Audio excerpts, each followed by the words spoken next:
In autunno comincia a maturare la melagrana, nome che sta per mela con semi. E a proposito di semi, lo sapevi che puoi coltivarne le tue piante a partire proprio da questi?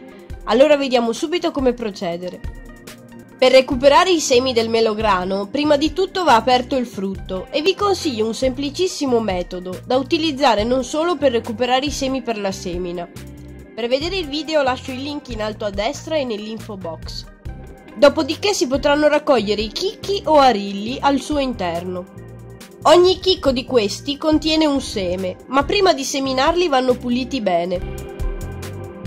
Io procedo così: utilizzo della carta assorbente da cucina e ci schiaccio i chicchi nel mezzo. In questo modo il succo e la polpa che avvolgono il seme verranno rimossi lasciandolo libero. Si completa la pulizia e questo è il risultato: un seme allungato di colore chiaro ma con ancora i residui di colore del succo. Per la semina si usa un vaso con un fondo di ghiaia fine e si inserisce un mix di buon terriccio, terra da giardino e inerti per creare un buon drenaggio al terreno. Si possono poi mettere i semi sulla superficie del terreno e successivamente coprire con uno strato dello stesso terriccio. Per questa semina io consiglio un periodo di vernalizzazione per interrompere la dormienza dei semi e per assicurare una percentuale di germinazione più alta. Si può procedere sia ponendo i semi in frigo per qualche mese e seminando poi in primavera, sia seminando direttamente in terra e lasciando il vaso esposto al freddo durante l'inverno, per poi vedere le prime piante a primavera come in questo video. Il periodo ideale di semina con vernalizzazione all'aperto è tra settembre e tutto gennaio. La temperatura a cui devono essere sottoposti è di circa 3-4 gradi. Consiglio di coprire con uno strato di ghiaia fine per facilitare l'annaffiatura e poi si può annaffiare.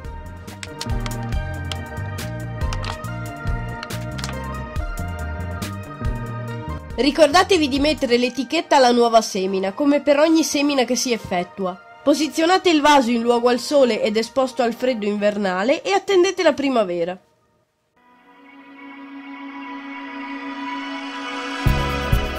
Dopo diversi mesi vedrete le prime piante sbucare dal terreno. Mi ero accorta della nascita della prima, poiché avevo visto sbucare dal terreno le piccole foglie richiuse arrotolate su se stesse, ma in realtà non ero sicura si trattasse di melograno e da quel momento, una dietro l'altro, a poco alla volta sono nate.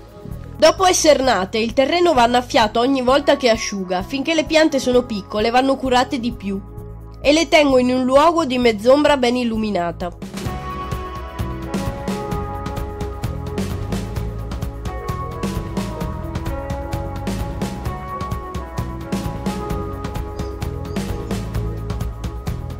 A poco, con moltissima soddisfazione, le piante cresceranno. Tra l'altro ho avuto delle sorprese. Alcune delle cime mozzate dalle lumache sono cadute intatte sul terreno.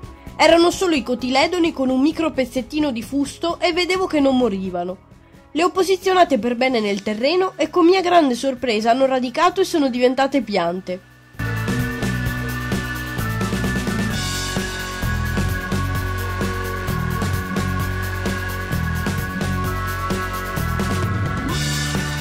Fate molta attenzione alle lumache quando sbucheranno le piante dalla terra, poiché andranno più che volentieri a cimarle senza pietà. Vi consiglio quindi di coprire il vaso con una busta capovolta sorretta dall'interno con dei tutori.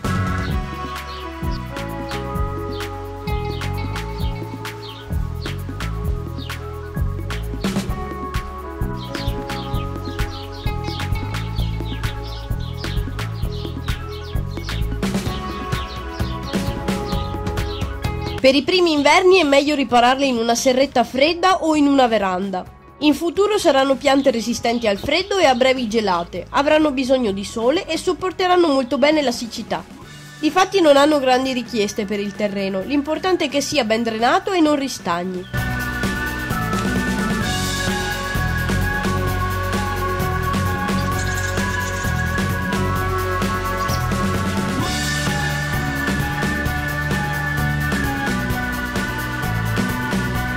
Quando le piante saranno più grandi si potrà rimuovere la busta di copertura. L'importante è scoprirle gradualmente, lasciando scoperto dal basso verso l'alto poco spazio alla volta. poiché esporle subito all'aria esterna, essendo abituate alla forte presenza di umidità, creerebbe problemi di deperimento alle foglie.